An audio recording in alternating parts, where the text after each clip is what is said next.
Tonight, or rather today, we are having and focusing on the NIPR, public relations and strategies for national cohesion.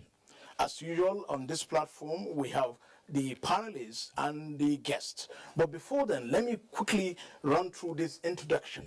Established in 1963, the Nigerian Institute of Public Relations, NIPR, is the professional body of qualified public relations practitioners which attained charter status in 1990, with Decree 16 now an act of the National Assembly. The law mandates NIPR to regulate the practice and direct the development of public relations as a profession in Nigeria. The law also makes it illegal to practice public relations under any title in Nigeria without NIPR certification. NIPR seeks to build a credible and dynamic professional institution that is responsive to Nigeria's needs, and at the same time seeks to encourage a more reputation-sensitive society. In spite of NIPR's solid backing by law, it appears its greatest challenge has been the increasing proliferation of non-certified individuals or organizations claiming to practice public relations, largely illegal. How is the NIPR leadership seeking to solve the challenge of quacks who are masquerading as public relations experts, crisis managers, and communication officers? As a sole body entrusted with the responsibility of managing reputation and perception, promoting friendship, and regulating activities of public relations in the country, can public relations be used as a tool to solve Nigeria's challenges of social coexistence? These are the issues for us to discuss with our guests, Professor Emmanuel Ndaura, Professor of Participatory Communication and Executive Director, Institute of Strategic and Development Communication, Nasarawa State University. Professor Ndaura is also Chairman, Education Advisory Board of the Nigerian Institute of Public Relations. Professor Ndaura, welcome to the program. Thank you very much, Kudu. Our panelist for this edition of the program is Makud Simon Macham, Manager News, NTA News 24. Thank you very much, Kudu. For your information, Makud had just been inducted as a member of the NIPR. Also here is Ruth Agwele, current affairs with the current affairs unit of NTA Network News. Ruth, thank you. Once again, you're welcome. Thank you. Professor Ndaura, as chairman of the Education Advisory Board and a professor of participatory communication, we believe you are one of the most suited persons to talk about these challenges of the NIPR. But I'm aware that right now, from the 1st to tomorrow, the 3rd of May 2019, the NIPR is holding its annual general meeting here in Abuja. And in fact, we just extricated you from one of the sessions, yes, and we are glad you made it. Yes. Yeah, tell us, let's start with the delegation membership and representation at the ongoing AGM. Who and who is there and who is not? Well, I want to first of all thank you for the beautiful background you've given about our institute. The annual general meeting, which is going on at the moment, is part of our regular activities. Every year we hold an annual general meeting and a conference which is organized around a theme. This year we have chosen optimizing public relations strategies for national cohesion. And we just finished the opening ceremony. We were opportune to have with us His Lordship, the Bishop of Sokoto Diocese, Bishop Matthew Kuka, who gave the keynote address. We also had 3 other distinguished colleagues, including Professor Pate and Nkechi, given serving as discussants. Well, at the AGM at the moment, everybody that is important in corporate communications management in this country from all the sectors of the economy presently seated at the International Conference Center participating in the activities. We also have, of course, the Honorable Minister of Information who sent in his representatives since the Executive Council is meeting at the moment. And within the program, we intend to discuss extensively the current situation in Nigeria in terms of security, in terms of the heated polity, in terms of the aftermath of the elections. How do we deploy our professionalism as communications manager and strategic communications specialist to ensure that everybody plays his role? From the perspective of the corporate organizations, they have a role to play. From the perspective of also managing public information, our members that are handling all those portfolios are with us, and we are also discussing what role the people who are in the public institutions managing communications need to do. We are equally looking at what the people as citizens of the country, their role, and how we can activate them to play their role. So it's a very good collection, I must tell you, very rich. We've not had this turnout in a very long time in a non-elective AGM. This year we're not running elections, but the place is filled. We have filled the International Conference Center to capacity. We are hoping that more people will even come in as we continue the proceedings. Well, optimizing public relations for national cohesion, I'm told that the NIPL, this AGM, hopes to come up with some recommendations in form of a communique. Well, as Chairman, Education Advisory Board, what can you postulate for us? Because we are coming live, and I understand even the delegates are watching us. How can you put across the likely outcome of these recommendations? Yes, without anticipating the outcome, which I'm sure the communique will be ready in the next 1 hour, since the plenary session is on.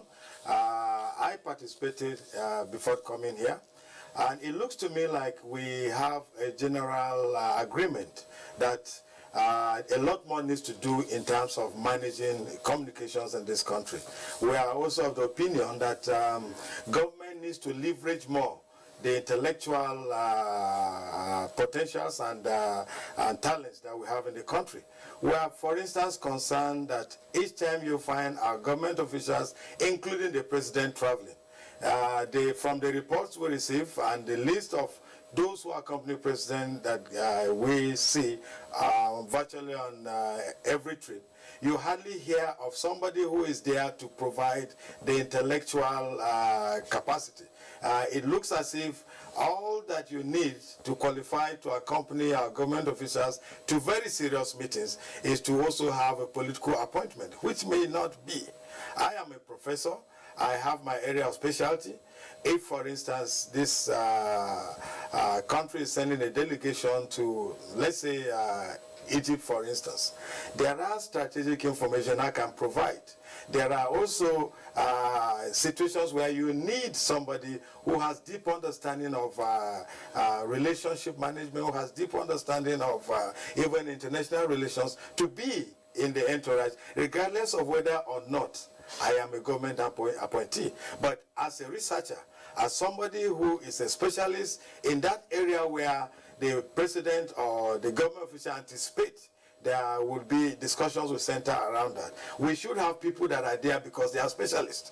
But like Father Kuka said in his speech, it looks like the only qualification for you to be a specialist in this country is because you have either been appointed into one political office or the other, but that is not a fact. There are some of us that are doing our job in the universities researching, and we are very happy doing that.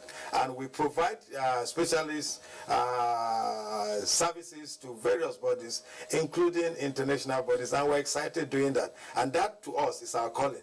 And it is not every one of us that might be excited about taking a political appointment. So the country, if we focus more on just those with political appointment, we'll be missing quite a lot. So that seemed to me to be one of the major areas of concerns.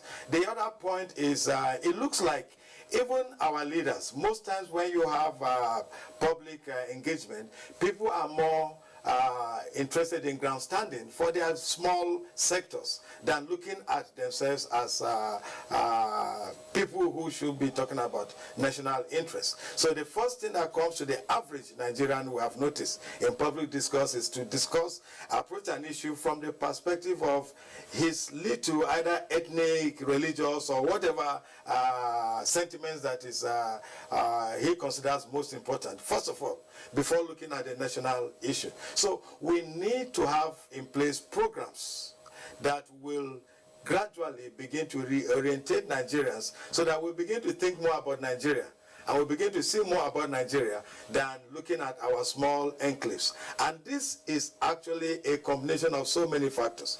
You may want to ask, why is it that we have so many institutions that have been put in place, very beautiful ones, that can actually make the dream of national cohesion very easy to achieve for this country? Why are they not working? Why are we not deriving the results that we ought to derive from having beautiful establishments like the NYC, National Orientation Program, and various, even the unity schools, for instance?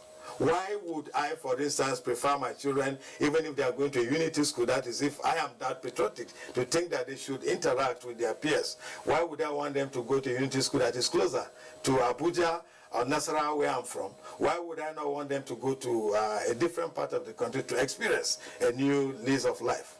I have two children.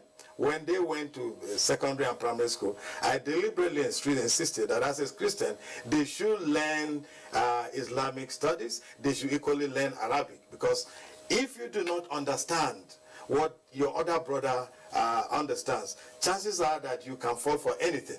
It is also important that even in terms of learning our different cultural values, it is very important for us to begin the process of expanding the scope. I grew up in Abuja, gave birth to children in Abuja. They go to my university demonstration school. They finish that. They go to my university to do degree. They finish that, and I also get work for them because I know Kudu is an NTA, and he's in the face of Nigeria, so he can easily direct me to where things are happening. I get job for him in Abuja. He remains in Abuja. He doesn't know anything about Nigeria. If you look at the trend, even in conferences for academics that we organize, people in the Southwest find it difficult to cross over to conferences that are holding in the northern part of the country. And there are also people in the northern part that find it difficult to go to either the Southwest or so whatever. So it looks like if it is not happening around here, there is no need to go there. And so you see, even in the production of knowledge, we have major deficiencies. We have a lot of problems in the way we structure this. So one of the other points is we need to begin to identify our core values. We need to begin to identify where our institutions have gone wrong, why are they not performing well. And I must say that even for the education sector, these issues have crept into them. You find that I, as somebody from Nasarawa State, no matter how wonderful I am, it looks like we have seen the past. I mean, gone are the days when I can wake up one day and find myself becoming a vice chancellor in Benin or in Ife or wherever because of where I come from. It is no longer that I have a good standing as a professor in my field. It is no longer that I have the competence to drive the university to higher heights. It is about where I come from, a federal university, but the vice chancellor must be from that enclave. You see, these are things even the average tower has borrowed from the society. And if it has infiltrated us, it tells you the extent of rot that we have in the other sector. When you talk about the need to be inclusive from the perspective of government, to bring in PR practitioners as advisors, and what have you? In fact, first of all, I'm talking about professionals, first of all, in every discipline.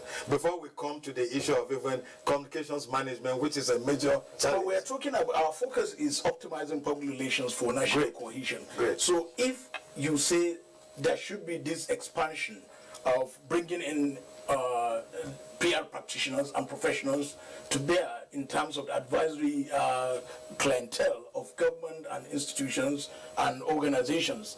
But one will tell you, to a layman like me, I would say, still we have PR practitioners in all these institutions, we have spokespersons, but we still have problems.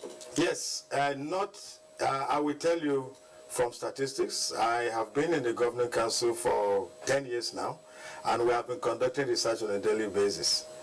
70% of the spokesmen, particularly in the public sector, they are not members of the Nigerian Institute of Public Relations.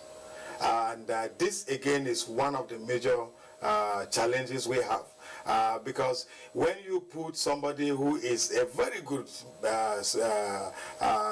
mechanical engineer to begin to do the job of somebody who ought to be a chemist, it becomes very obvious that he cannot do very well. But when you put these round pegs in round holes and square pegs in square holes, you are likely going to get the best result. So the truth is, NIPR itself was established by law. The question is, to what extent is even the government that is first our means through which we coordinate our affairs, to what extent is it utilizing this body that has been created by law of the National Assembly? You find situations where government establishments have information officers, communication officers. You don't even ask them as part of process of recruiting them for their certificates as members of the NIPR. Meanwhile, the NIPR, unlike some professional bodies, does not have an alternative. If you must play any role in terms of gainful employment that falls within any of the functions of public relations, you must be a member of the Nigerian Institute of Public Relations. So you find how difficult it is for us to maximize the resources we have in this field, if even the government that ought to be the one to sensitize the rest of the segments of the economy on the need to employ professionals to do the work. You employ people that are doing public relations job, it's not part of your criteria. You find even when you have advertisement for jobs that are squarely within the domain of public relations, how many times have you seen included there that you must be a member of public relations, or part of the requirement as we ask for NYC discharge certificate? Do you have this kind of situation? So what is NIPR going to do about that? What we are doing now, very quickly allow my panelists. Yeah, what we are doing now is, first of all, it is not that every organization is not complying with that. And I'll tell you one good example.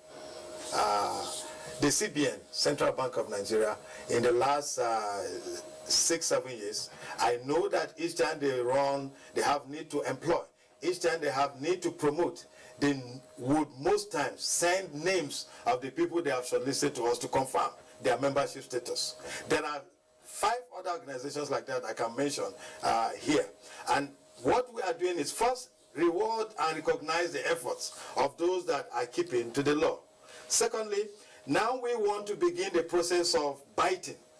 We have been managing the situation, ensuring that we rather persuade people to see the need to comply rather than go full-scale enforcement. At the moment, we have in February inaugurate our enforcement committee, which is chaired by General Lukolade, and inside there we have our members that are also commissioners of police and in other security agencies, and we also have public relations seasoned practitioners in there. The essence now is for us, as we await, we have approached the office of the Attorney General of the Federation. By our act, the Attorney General of the Federation is supposed to set up a tribunal to try people that are practicing without the necessary registration as required by law. As soon as that tribunal is on, you'll begin to see the enforcement full force. But that is not to say that nothing is being done at the moment. As I speak to you, we have 5 cases in court in Abuja here of people that have paraded themselves, either they have opened training centers for public relations courses that are not accredited by the institute. Those of them that we were able to get information, we got law enforcement agencies to apprehend them, and they are currently in court. But you know, the legal process, litigation takes a lot of time. And that's why our joker is to get the Attorney General to provide the tribunal. The tribunal will ensure that justice is dispensed a little quicker. Okay. Prof, In terms of the strategy of public relations and the practice, you mentioned earlier, I mean, virtually every organization has a spokesperson, a public relations department, and so on. Can you contextualize the issue of planning? At what point does public relations come in from what you have seen so far? Yeah. Is it at the point where we need to announce or to send a press release out? Is it at the point when we are planning, you know, the whole idea of what we want to do, a project? How is it playing out in Nigeria, both at the private and public sectors? Yes. The truth of the matter is, first, let me acknowledge, we received this morning from the minister's speech to say that there's President's approval. Minister of Information. Minister of Information and Culture. His representative told us the minister got presidential approval to ensure that in all the public, in this public sector, every office has a public relations unit, which is manned by professionals. We're happy about that. We're also happy that the ministry is working with us to ensure that public relations gets the right recognition by getting the approval of the council on establishments, so that it is included in the public service cadre. And that will go a long way to help that. Now to your question. So long as public relations is not accorded a management function in an organization, it will look like somebody who is driving a car that have 5-speed gear and insists on running on 2 gears. You know what will happen to it? The engine will crash. He will end up not maximizing the investment he has made. So any organization that wishes to maximize the investment it has even made in employing or creating a small, even if it's a small unit for public relations, should appreciate that the person heading that unit ought to be in the management staff category, so that he's available at the point of management considering and taking decision. Public relations is more of a proactive activity, and that's what we call it strategic communication. It is not about reacting, it's about responding. And if at the point you are thinking of policies, you are thinking of strategies on how to pursue and realize objectives of your organization, you have a communications management specialist. Your public relations officer is with you. He's able to anticipate the likely challenges that will come, and it gives you advice beforehand. And so your decision takes already into consideration all those different dimensions. But at the moment, most of what we have is, we see public relations as protocol officers, and that is where it ends. We see public relations officers as people that ought to just relate with the press, and that is where the mistake is. And that is why you see most of the spokespersons, most establishments are content we're just looking for a Makud who has been very good and has risen to a very high position in NTA, and of course he will make a good communications manager, which is wonderful. And that you have said that Makud has, in addition to his training as a journalist and experience in NTA, has now taken the extra step to become a member of NIPR, tells you that Makud is a very smart person, and it tells you that he has realized that there are still additional skills he can get by becoming a member of the Nigerian Stock Populations. So if today you appoint Makud as spokesperson to government, you are very sure that you expect a better performance from him. Why is it different? Now, of course, I belong to the two worlds, but I'm more of a communications person than a member of the press. Our tools are alike, and yet they are different. The public relations man uses wider tools. He uses all the tools that are used for mass communication. And in addition to that, he also uses interpersonal communication tools. He uses so many other tools that are not within the scope of the mass communication expert. And so it's a matter of understanding. It's a matter of maximizing the resources. But what is important, to answer your question squarely, public relations must be accorded a management function if the organization wishes to maximize the investment it has made in employing anybody in the area of public relations or spokesperson or whatever. And Professor, from what you have said, no doubt reputation is key for any nation. Essentially. And assets of any nation is its valuable, it's its reputation. Now, part of the mandate of the NIPR, I know, is visibility, credibility, integrity, and commitment to responsible practice. Yes. Now, if we must ensure that the rule of law is not entrenched but sustained, especially in a nation like Nigeria, where we're taxed with a lot of responsibilities, now, how does the NIPR come into play to ensure professionalism and excellence is adhered at all levels? The first thing we do is to ensure that we do not only have members, but we train and retrain them regularly.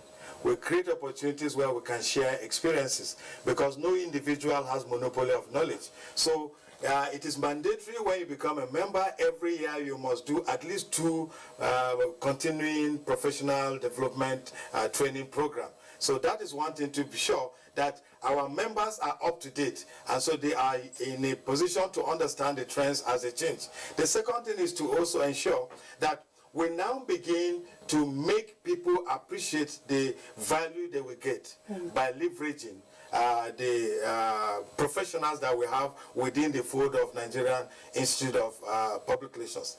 Next level is to create opportunities where we don't just keep the resources, but the resources, human resources we have, are available either by way of conferences, by way of even coming to this program, by way of creating opportunities where we can hear from Nigerians, and Nigerians can also benefit from us, where people in whether private or public sector were able to develop interventions for them and make it available to them, either because they ask for it or because it is important that the nation addresses that issue, whether it is something they are paying for, or something we are doing because we see that it is part of our functions as an institute. Take this, the choice of the theme of this conference this time. It is not paid for by anybody for us to discuss that, but we are aware of our responsibilities as an institute that has to manage reputation, that has to manage relationships. And we thought that what is uppermost now is the issue of national cohesion. Everybody is to himself. Nobody is thinking for Nigeria in terms of our actions. We say we are thinking for Nigeria, but when you probe the actions of majority of us that are supposed to provide leadership, you find that we are lacking. And I'm not talking about just the political class. It cuts across all the segments. You find that difficulty of people recognizing that we are leaders at different levels. Yes, it is convenient for us to blame people in government, to blame people in authorities, but at every level, we are supposed to provide leadership. And so what we do is we play our role, we ensure that our members play their role, and we also now ensure that organizations play by the rules. Ethics is one of the major reasons we have this problem. If people are held accountable, and that is more in the domain of the media, and I'm happy that the media is becoming more and more aware of its responsibility. Hold people in these offices, whether public or private, accountable and ensure that they play their role. Ours is to provide the necessary intelligence needed, to provide the necessary early warning signals, to provide the necessary information so that people who take decisions can take informed decisions and ensure that we are able to maximize the opportunities available to us as a country. And talking about maximizing these opportunities, Professor, I know Nigeria is a hub when you're talking investment opportunities for the rest of the world. Now, have we really explored the information communication technology, talking about ICT, in terms of projecting the image of Nigeria, for the global community? 2 days ago, I was addressing a public lecture at the University of Makerere in Uganda. It was World Malaria Day, 25th of April, so they invited me as keynote speaker with all their government officials, the Minister of Science, and, seated. We were talking about science communication at that forum. The truth of the matter is that we need to appreciate the fact that there is a lot of disconnect in terms of specialized knowledge. when you take our sectors of the economy, our development aspirations and all that, we need to begin to unbundle them and realize that there is no omnibus qualification. So even within the public relations practice, we have different sectors and we have different training needs which we are providing. We have different solutions that we are providing. And so what we are doing is to ensure that we improve professionalism from the point of view of empowering these different sectors, so that we are talking about specialists.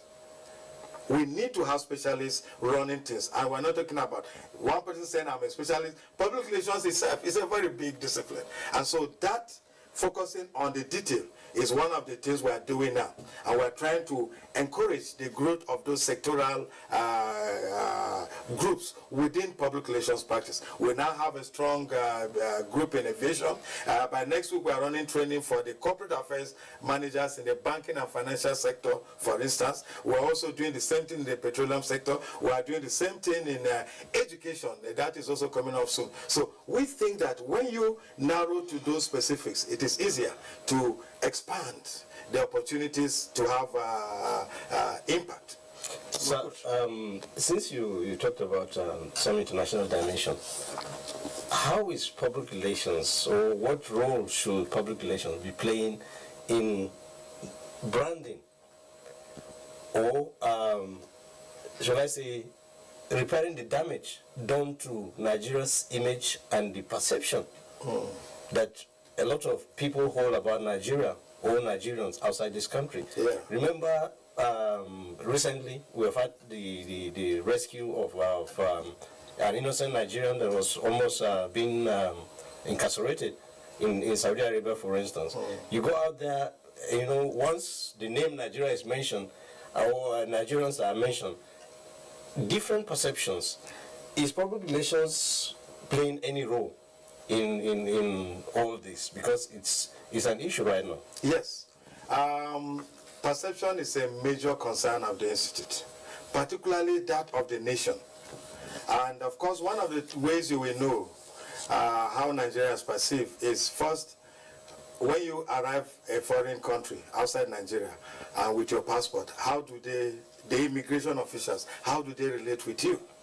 How are you received? How are you treated?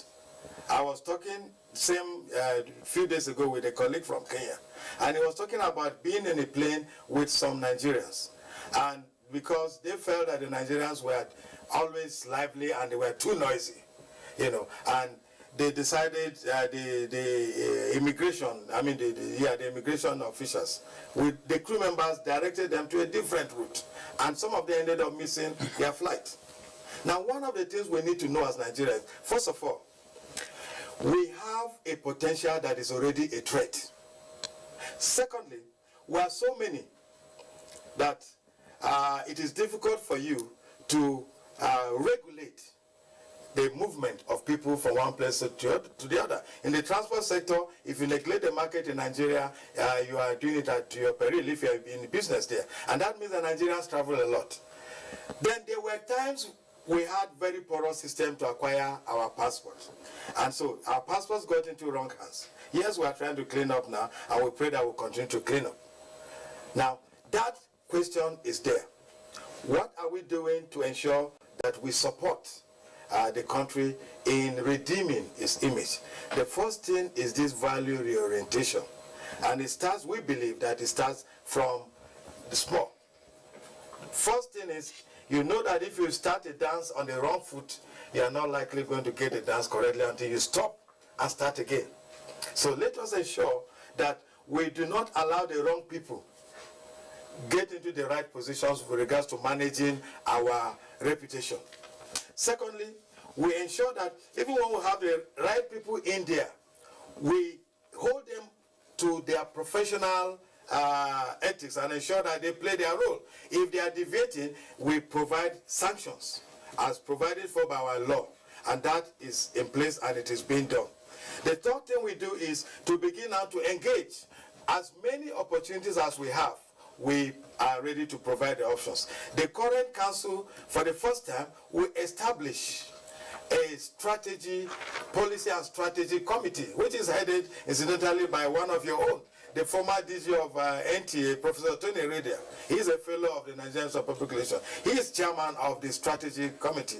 And we expect that every quarter now, we will be interrogating different policies as they exist in the public sphere and providing solutions. We don't want to wait and say they have to come to us, but we now have created that quarterly forum where there will be a venue and they will invite stakeholders and we discuss issues of national importance. And most of it is for us to begin to sensitize those who have roles to play with regards to changing the narratives about Nigeria, changing the perception about Nigeria.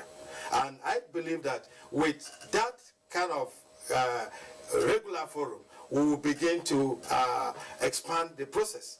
The next thing we are doing is in the choice of our training themes. We are very careful about that. In terms of the people we target for the training, we are looking for maximum impact. So we are not just looking at the number of people we are training. We are looking at the people who are training who have the capability of downscaling whatever knowledge they have acquired in the process of the engagement to ensure that there is effective performance in terms of protecting our image and providing the needed remedies. But I want you to know that in public relations, we are uncomfortable when it looks like we are supposed to provide remedies after the harm. Public relations provide remedies before the harm. Public relations predicts what is likely to happen if we take X decision. And that is why for us, it is both an art and a science. An art because it has principles that must be adhered to. A science because we are able to study trends so that we can predict what will happen tomorrow.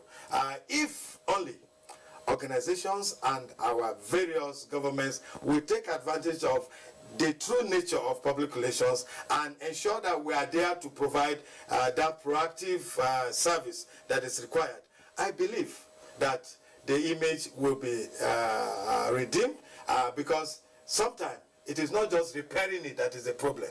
When you repair and you do not service it and sustain it and possibly move it to higher heights, you end up in a worse state than you were before you even did the remedial measures. Talking about image and perception, it is important to have you here to comment on the trend where government officials, institutions within Nigeria appear to rely more on foreign PR consultants than Nigeria. Indigenous persons like you. Yes. This should equally be part of our enforcement. We have identified that.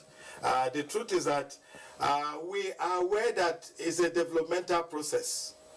8 years ago, we decided we should go enforcement. We said, no, let us create windows of opportunities for people who have risen to a particular level.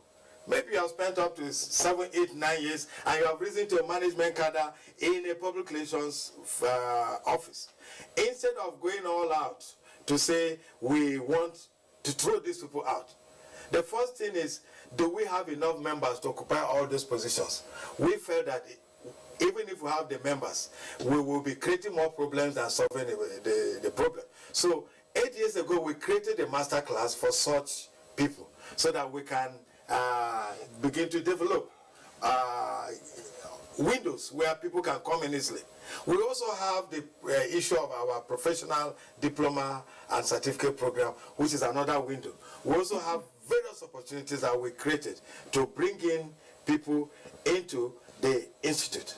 Now, in terms of ensuring, we think that having given 8 years windows, we can begin to effectively enforce the process of ensuring that people who do not take advantage of these various opportunities that still remain open, we this time apply the law. And I believe that the issue of biting, we have done enough to sensitize people and will continue to sensitize people. We are happier when people comply because they see that it is a good thing to comply. What about in schools? You mentioned we education. have public relations societies and universities now. Okay. We have integrated our curriculum into some of the universities so that as you're undergoing your BA program or postgraduate program, you can write our exams in the 4 years or 5 years of your training. So before you take your degree, we also organize another induction for you, and you become a member of the institute. But what is most important is that we are building a body of knowledgeable Nigerians with regards to strategic communication principles, with regards to understanding that there is a community where you can belong to and you can sharpen your skills in terms of how to address some of these problems. So our schools, and I think that our universities that have not taken advantage of that ought to take advantage of that. We have public relations societies in every university that has either a mass communication program or an allied program that we as a council look at and feel that it agrees with our act, and we can accommodate them. We also have training programs for even the people managing information within the university system and the lecturers themselves. You find situations because just as the Nigerian Medical and Dental Council accredits lecturers that teach medicine, our law also empowers us to do that for the universities. And every university program that has public relations component ought to undergo accreditation by the Nigerian Institute of Public Relations. We have started the process, and I believe that we will be relying on NTA and our friends in the media to begin to give publicity to some of these implementation of our much talked about enforcement of the fight against quacks. But as we round off, because we appear to be running out of time, certified PR practitioners and members of NIPR, how many are they? Because a while ago you talked about 70% of the practitioners not been certified. It means 70% of the spokespersons in private and public institutions, they are not members of NIPR, and that is a violation of the Act. What is the penalty? And what are the steps now to become a member of NIPR? So very quickly. So very easy. We have offices in every state of the nation. We have chapters there. You can even log on online. Our website is very interactive. You can fill the form to become a member. And there is a membership committee that will look at whatever you have provided, because you equally provide your educational qualification. And if you are qualified for automatic membership in line with our Act, you'll be notified and a date will be fixed for induction. If you need to go through any of the training programs, you'll be appropriately advised. And it is very cheap. I've said it, that it is one of the cheapest institutes, because money is not what is important to us. What is important to us is salvaging the image of the nation, because if the nation has good image, it will also impact upon the lives of the ordinary person, including the professionals within our food. So it is very cheap for you to become a member of NIPR. Our membership dues are among the cheapest if you look at regulatory bodies and professional bodies in the country. Briefly, Prof, what are the abuses in public relations practice? Particularly these days we have fake news, misinformation, and some unethical information management, if you like. Yes. What are the abuses and how are you working to check that? Abuses is to think that the means justifies the end. I mean, the end justifies the means. In public relations, it is about the means, not the end. How you get the end is a product of you following the right process. Because when we get to what you consider the end in public relations, you are hoping that you can sustain it and possibly improve upon.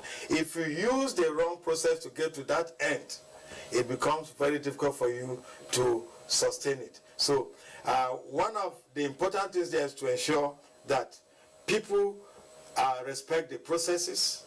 People do not just look at the end result.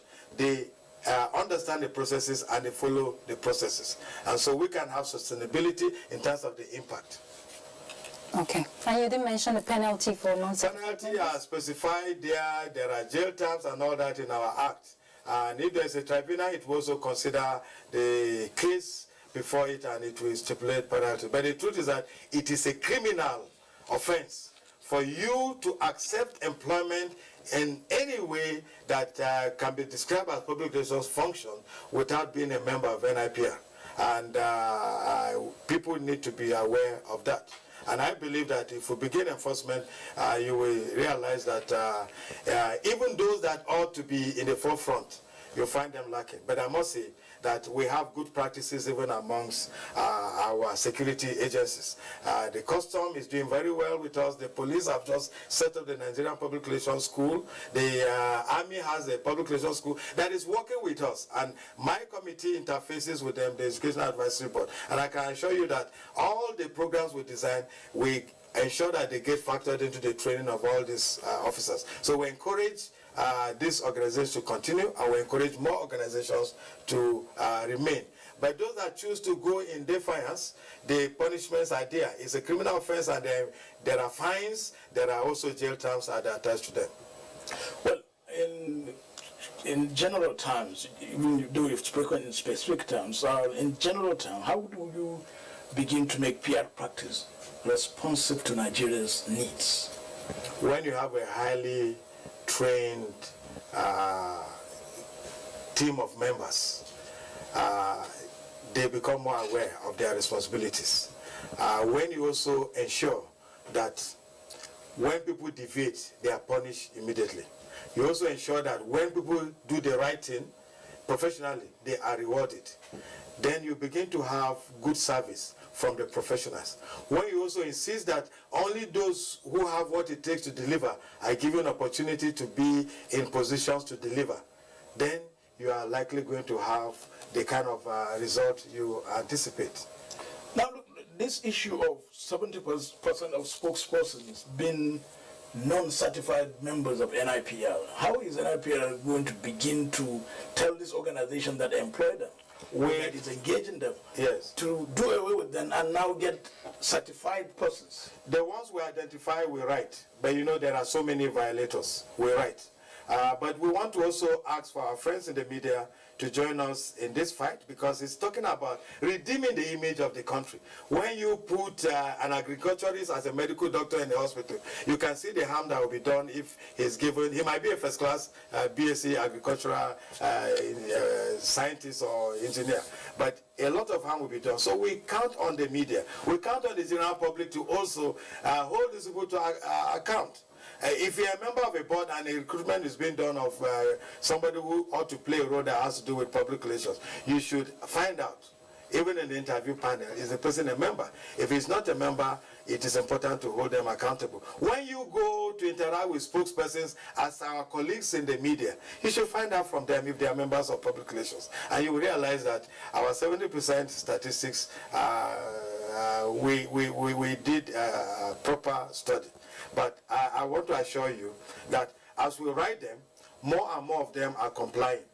But certainly we need the collaboration of the media, we need collaboration of civil society, we need collaboration of the general citizenry of this country to work with us, because we are not in a fight to glorify ourselves as professionals. We're in a fight to provide the service for which they have established our institute to do. We're in a fight to ensure that Nigeria doesn't continue to underperform, whereas it has capacity to achieve higher things. We're in a fight to ensure that when you go to any community, whether within or outside Nigeria, particularly outside, people will be happy to receive you. As it used to be in the 60s and in the 70s, when you say Nigeria, people are so happy about it. We've had so many beautiful stories from African leaders talking about what was the situation in those days. The way you see the American in most societies today, when you call the American passport, that is how Nigeria was seen, even in Europe. So we can return to that. Yeah, we can return to that. Let's quickly talk about the structure within the NIPR. I know we have the president, we have the council, yes, and we have the fellows. Early this morning, today is 2nd of May, 2019, the fellows held a colloquium, if you like, a breakfast meeting, yes, where this NIPR president and several past presidents attended. Yes. How is the power structure structured? By our act, the council is a supreme body in the Nigerian Institute of Public Relations. Normally, the federal government will nominate 5 members to council, and members of NIPR will elect 17 members to council, and that becomes 22 by our act. And this is a supreme body. in terms of our administrative structure. When the members are elected, it is the electoral college that produces the president and the vice president. And so they are first amongst equals. And that means that the president is holding power on behalf of the council, and that also means that he can, in consultation, take decision even where that will stand for council when council is not able to convene. Every year we have an AGM where the entire members are invited to attend, and they will receive reports from council. Now, within the governance structure, after the council, we have the state chapters. In the state chapters, it is a small national structure in the nation. We have an ESCO which administers, and they do it as delegated legislation.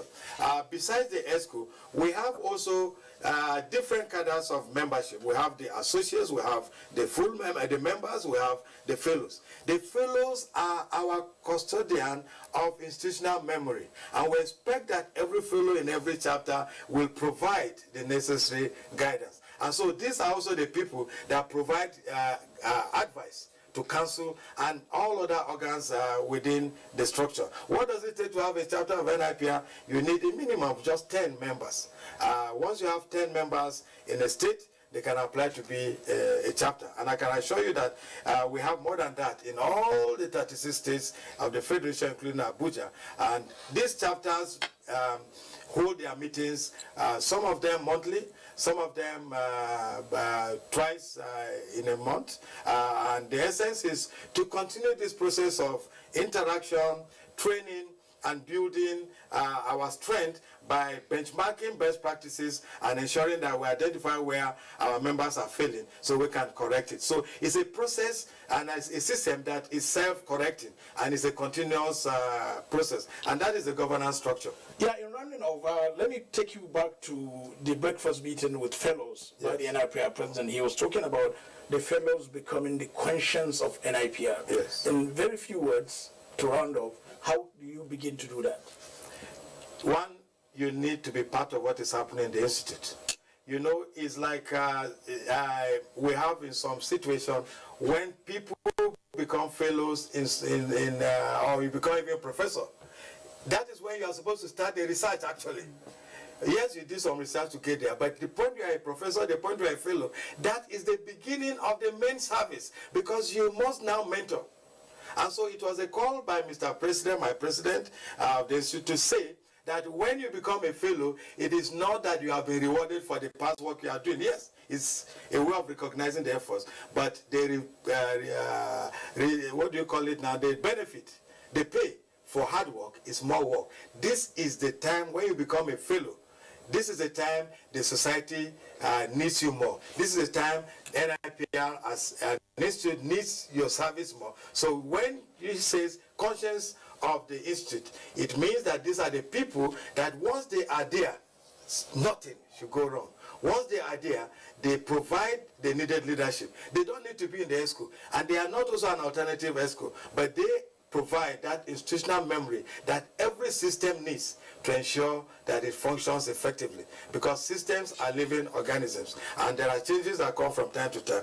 And sometimes when we don't have people to remind us about how it used to be, two things will happen. We may not appreciate how much we are achieving, and the other thing is we may not also appreciate how we are failing to meet our targets. And I think that the fellows, we are very proud of them, and we want to continue to encourage those that have not been playing their roles, because we have fellows, it's an issue that has been there since 1963. So of course you have fellows that are really old now. Some of them, from time to time, we see them. Even when they don't come to AGM, they call us and provide us advice. Those that are not doing that, I believe that this is part of the call from the president, and I believe as we get more and more opportunities to intimate ourselves about the activities and realities on ground and challenges before us as professionals, I believe they will return. And I hope that Kudu is a member of the institute or is planning. Of course, Kudu is a member of the institute. Very good. Planning to become a fellow. Planning to become a fellow. Professor, by working hard. Thank you so much. I'm told that but our time is up. Okay. Professor Emmanuel Dendara is Chairman, Education Advisory Board of the Nigerian Institute of Public Relations, and he is also Professor of Participatory Communication and Executive Director, Institute of Strategic and Development Communication, Nasarawa State University. And of course, Council Member representing Nasarawa State. Council Member. Representing Nasarawa State. Council Member. Yes, representing We're Nasarawa. in Lake 17, so Nigeria is our constituency. Thank you so much for that correction. Yes, of course, let me very quickly thank Makut Simon Macham, Manager News, NTA News 24. He is our foreign desk correspondent. You can see why the international questions came. And of course, Ruth Aguela is with the Current Affairs Unit, NTA Network News. Thank you so much. Thank you. I believe I must have murdered your name. Apologies for that. In the past 50 minutes, we've been talking with Professor Emmanuel Dendara, Professor of Participatory Communication and Executive Director, Institute of Strategic and Development Communications, Nasarawa State University. He's here, and in his capacity as Chairman, Education Advisory Board of the Nigerian Institute of Public Relations, we spoke on the ongoing, or rather the 2019 Nigerian Institute of Public Relations Annual General Meeting, which is focusing and has been focusing on optimizing public relations for national cohesion. That's platform. Thank you for watching, and bye for now.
John Armstrong, based on research available at that time and what was the practice in some cases, described it as the water of life in his compendium of information. He goes on to say that pharmaceutical companies made billions of dollars from this water of life, making fertility drugs, making eye and ear drops, making blood clot dissolvers, making skin moisturizers that many described as the best they had ever used. I'm talking about urine. Welcome to Wellness and Living. My name is Thelma Obaze. Some call it waste. What do you call it? We're coming out to the streets. Do tell